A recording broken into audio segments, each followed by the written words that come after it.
రఘునందన్ గారిని కలిసినప్పుడు ఆయన ఏం చెప్తున్నాడంటే, ఎన్నికలకు ముందు కాళేశ్వరం ప్రాజెక్టు మేడిగడ్డ బ్యారేజ్ గురించి అడుగుతాను, నిలదీస్తాను, అది చేస్తాను, ఇది చేస్తాను అనేసి రేవంత్ రెడ్డి కేసీఆర్‌కి సూటిగా ప్రశ్నించారు. మరి ఇప్పుడు ఎన్నికలు అయిపోయిన తర్వాత ఎందుకు సైలెంట్‌గా ఉన్నారు? వెళ్లి పరామర్శిస్తున్నారు తప్ప అసలు విద్యుత్ బకాయిల గురించి మాట్లాడట్లేదు. ఇంక వీటి గురించి మాట్లాడట్లేదు. అంటే కలిసిపోయారా వీళ్ళిద్దరు అన్నట్టు కూడా బీజేపీ ప్రభుత్వం చెప్తుంది. సో మీకు ఏం చెప్తారు మీరు దీని గురించి? నేను రఘునందన్ రావు గారు ఎందుకు మాట్లాడిండు, ఎలా మాట్లాడిండు అనే జోలికి పోను కానీ ఆయన ఒక అడ్వకేట్, సుదీర్ఘ అనుభవం ఉన్నటువంటి నాయకుడు. ఆయన బీజేపీలో ఉన్నాడు. ఈరోజు అధికారంలో ఉన్నది బీజేపీ పార్టీ. ఈ ప్రశ్న మోదీని అడుగు. ఈ మేడిగడ్డ నాశనం అయిపోయింది, దీన్ని ఏం చేస్తే బాగవుతుంది, ఎందుకు చేయలేకపోయినాం, మనం ఎందుకు నియంత్రించలేకపోయినాం, ఈ రాష్ట్రం దేశంలో అంతర్భాగం అవునా కాదా, ఆయన ఇష్టం వచ్చిన ప్రాజెక్టు కడితే మనం ఎందుకు దాన్ని అనుమతించినట్టు అని ఒకటి. రెండవది, ఇలా విచారణ సంస్థలని ఆయన చేతుల్లో ఉంది. నేను అడిగినా మళ్ళీ ఆయనని అడగాలి. అదే అధికారంలో ఉన్నాడు మా పెద్ద మనిషి రఘునందన్ రావు. నువ్వే పో, మొదటిని అడుగు, విచారణ నేర్పించు. అది రేవంత్ రెడ్డిని అడగాలని ఏమున్నది? రేవంత్ రెడ్డి అనేక కాడికి అడిగినాం, మేము డిమాండ్ చేసి అక్కడ చేస్తాం, ఇంకా కూడా చేస్తాం. మాకు వ్యక్తిగత కక్ష ఉండదు, కానీ విషయాన్ని వదిలిపెట్టము. అదే సమయంలో విషయాన్ని వదిలిపెట్టము. తప్పకుండా రేవంత్ రెడ్డి గారు, మేము కాంగ్రెస్ పార్టీ దానికి ఒక నిర్ణయం తీసుకున్నాం, నిర్మాణాత్మకంగా పోతాం. ఇప్పుడు మేము అధికారంలో ఉన్నాం కాబట్టి తప్పకుండా దాని మీద ఏం చర్యలు జరగాలి అది విచారణ సంస్థలకు వదిలిపెడతాం, వాటికి ఉన్నటువంటి న్యాయ వ్యవస్థకు వదిలిపెడతాం. కానీ అంత మాత్రాన దాన్ని వదిలిపెడతామని కాదు, దాని మీద తప్పకుండా జిస్సే కేల్తా హే ఉస్సే మరతా హే అనే నినాదానికి మేము కట్టుబడి ఉన్నాం.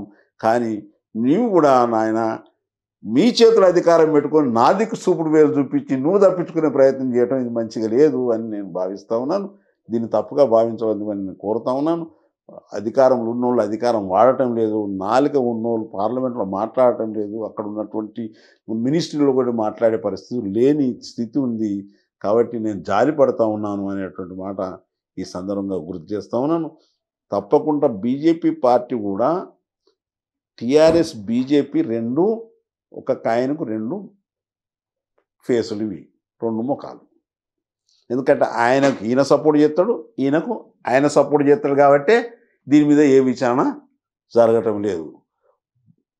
అంతేకాకుండా లిక్కర్ స్కామ్ ఎంత బ్రహ్మాండమైన ఆయుధం దొరికింది బీజేపీకి, ఉపయోగించారా? కారణం ఏంది? మీ సభ్యులే ఇది ఉపయోగిస్తలేరని బయటకు వచ్చేసి ఇది కుదరదు, మేము మళ్ళీ కాంగ్రెస్లో పోయి జాయిన్ అవుతాం, మోసం జరుగుతూ ఉంది, కుట్ర జరుగుతూ ఉంది, ఈ రెండు పార్టీలు ఒకటే అయిపోయినాయి బీజేపీ టీఆర్ఎస్ అని గగ్గోలు పెట్టి మా దగ్గరికి వచ్చిండ్రు. వాళ్ళని ఆహ్వానించడం, మా దగ్గర ఆశ్రయం కల్పించడం. ఇది చాలదా నీకు? రెండో ఉదాహరణ. మూడో ఉదాహరణ ఏంటంటే, ఈ ప్రజాస్వామ్యాన్ని మీ బీజేపీ పార్టీ పరిరక్షించడానికి సిద్ధపడ్డదా? నువ్వు ఒక అడ్వకేటు, నేను విమర్శించడం లేదు. ప్రియంబుల్లో సవరణ చేసి ప్రియంబుల్ను ఉల్టా రాసి, ప్రియంబుల్ తెలుసు మీకు, తెలియకపోతే మళ్ళీ ఒకసారి చెప్తా. We the people of India sovereignly declare India as a sovereign socialistic secular democratic republic. ఈ రెండిట్లో ఈ పదంలో రెండు పదాలు తీసేసిండు పార్లమెంటు ఆరంభం దినం నాడు, ప్రారంభోత్సవం నాడు. ఏది? Secular, socialistic. ఈ రెండు పదాలు తీసేస్తే ఇది తప్పు, నేను న్యాయవాదిని అని మాట్లాడావా? ఇది చేయకూడదని అన్నావా? ప్రియంబుల్కు వంకర రాస్తూ ఉంటే రాజద్రోహం కింద రాదా, దేశద్రోహం కింద రాదా? ఇలాంటి ప్రశ్నలు వేసుకోవాల్సిన అవసరం ఉండి కూడా మీరు చేయటం లేదు. ఎలక్షన్ కమిషన్ హుజరాబాదులో 5,000 పంచుతున్నప్పుడు, 6,000 పంచుతున్నప్పుడు, మునుగోడులో వాళ్ళు పొందని వాళ్ళు ఎంఆర్ఓ ఆఫీస్ కూడా నా పైసలు రాలేదని ధర్నా చేస్తూ ఉంటే మోదీ గారు కళ్ళపల్లి చూడలేదా? చెవులు వినబడలేదా? దీనికి ప్రశ్నించుకో ఒకసారి. ఇంకో మాట కూడా చెప్తున్నాను. గాంధీ విగ్రహం ఉంటే, ఎలక్షన్ కోడ్ వచ్చిన తర్వాత గాంధీ విగ్రహం ఊళ్ళలో ఉంటే బట్టగప్తాం, అంబేద్కర్ విగ్రహం ఉంటే బట్టగప్తాం. ఎందుకంటే ఫ్రీ అండ్ ఫెయిర్ ఎలక్షన్ సాధ్యం కాదు, ఈయన ఏమైనా క్యాన్వాస్ చేస్తాడని భయం. మరి 6,000 ఇచ్చినప్పుడు కనబడలే. ఏమన్నా అంటే ఎలక్షన్ కమిషన్ మీద నెడతాను. ఎలక్షన్ కమిషన్ అనేది it works under the government of India. నా భారతదేశ ప్రధాని ఈ రకంగా మాట్లాడడం నాకు ఇష్టం లేదు, కానీ తప్పటం లేదు. నువ్వు వేరే దేశానికి వెళ్ళినప్పుడు ఇవాళ ప్రపంచంలో నాకు తెలిసి ఐఎమ్ రైట్ ఆర్ రాంగ్ 129 దేశాలు ఉన్నాయి ప్రపంచంలో, ప్రజాస్వామ్య దేశాలు. ఆ దేశాల సరసన పోయి మాట్లాడుతున్నప్పుడు నా భారతదేశ ప్రజాస్వామ్యం బ్రహ్మాండంగా నడుస్తుంది, అమలు చేయబడుతుందని ఏ ముఖం పెట్టుకొని చెప్తాం? ఇట్లా ఓట్లు ఇక్కడ కొనుగోలు చేస్తూ ఉంటే నా ఎలక్షన్ కమిషనర్ చర్యలు తీసుకోలేదు కాబట్టి నా దేశంలో ప్రజాస్వామ్యం చక్కగా నడతలేదని చెప్తావా? Our democracy is been measured. దేంతో మెజర్ చేస్తారు? ఇంటర్నేషనల్ స్కేల్లో మెజర్ చేస్తారు మన ప్రజాస్వామ్యాన్ని. ఆ స్కేల్లో చూడవలసిన అవసరం ఉండే. అక్కడ జరుగుతూ ఉన్నప్పుడు వెంటనే దాన్ని ఎలక్షన్ను రద్దు చేసి పోస్ట్పోన్ చేసి మళ్ళీ ఒకసారి ఎలక్షన్ కండక్ట్ చేయవలసిన బాధ్యత ఉండే. ఒక బాధ్యతాయుతమైనటువంటి ఎంపీగా ఉండి మీరున్న చేయకపోతే, అక్కడ మాట్లాడకపోతే, మీ నాయకుడు పిసిసి అధ్యక్షుడు బీజేపీ అధ్యక్షుడిగా ఉండే ఆయన కూడా లోక్సభలో మెంబరు, పోయి ఇవన్నీ మాట్లాడవచ్చు కదా, ప్రజాస్వామ్యం రక్షించే కార్యక్రమం రూపొందించవచ్చు కదా. ప్రజాస్వామ్య వ్యతిరేకులు రాజ్యాంగాన్ని రద్దు చేసి కుట్ర చేస్తూ ఉన్నారు, మనవాద రాజ్యాంగాన్ని తేబోతూ ఉన్నారు, ప్రజాస్వామ్యాన్ని కూని చేస్తూ ఉన్నారు. ప్రజాస్వామ్యం కూని అంటే ఎట్లనన్నా అని మళ్ళీ మీరు అడగాలి.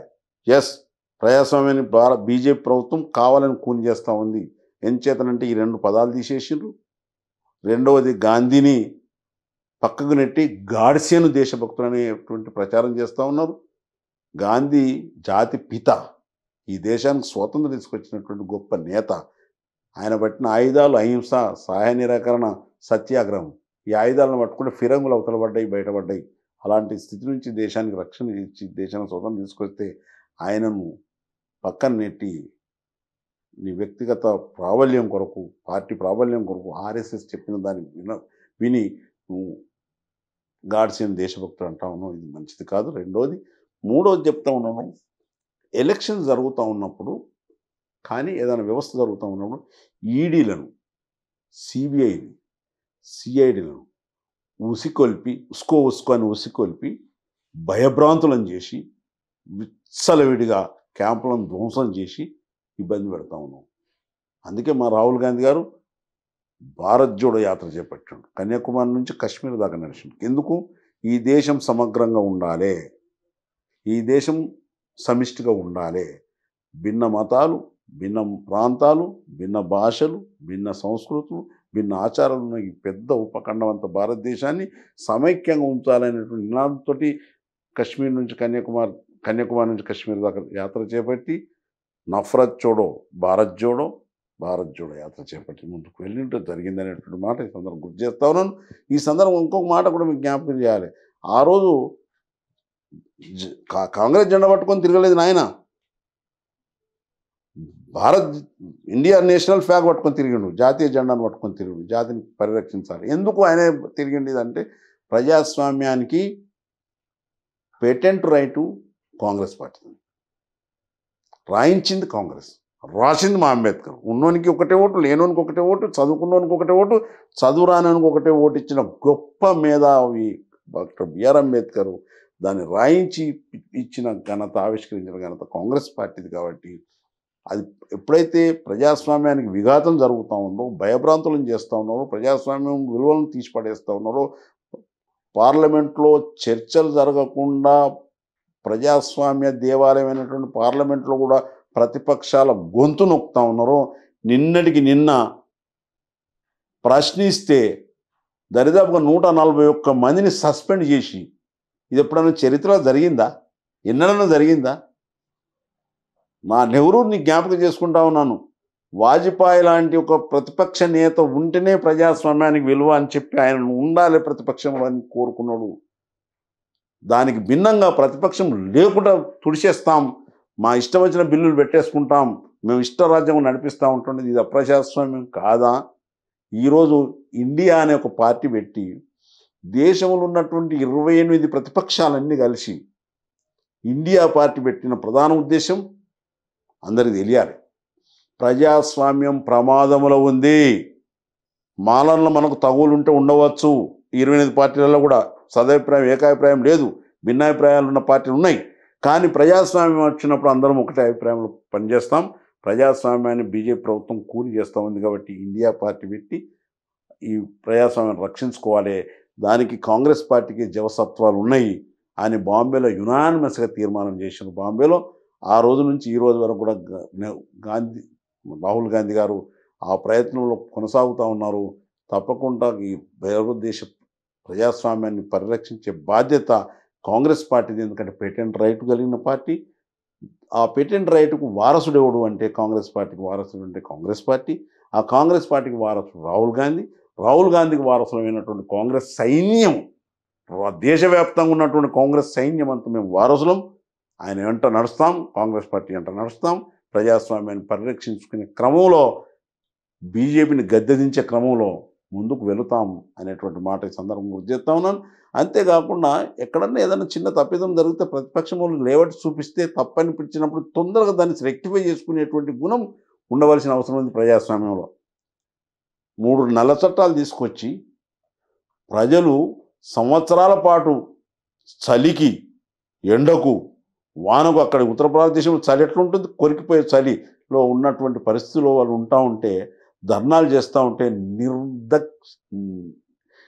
నిర్దాక్షిణ్యంగా వాళ్ళని అణిచివేసి అప్రజాస్వామ్యంగా పరిపాలన సాగించే ప్రయత్నం చేస్తే వాళ్ళు తట్టుకొని నిలబెత్తు కొట్లాడితే ఆ రోజు ఆ నల్ల చట్టాలు రద్దయినాయి.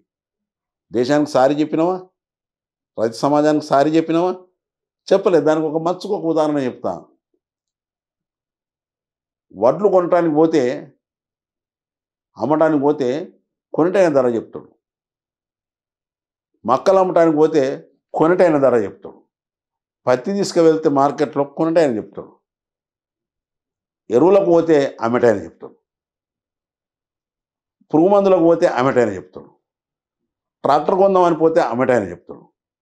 ఇది పద్ధతి కాదని, ఇది సరి అయినది కాదని కనీస మద్దతు ధరను దేశవ్యాప్తంగా ఆలోచన చేసి ఒక శాస్త్రీయ విధానంగా ఆలోచన చేసి దాన్ని ప్రకటిస్తే దానికి తూట్లు ఒడిసి ఈ నల్ల చట్టం తీసుకొచ్చి నీ ఇష్టం వచ్చిన కాడ అమ్ముకోవచ్చు, నువ్వు ఎక్కడన్నా మార్కెట్లకన్నా పోవచ్చు.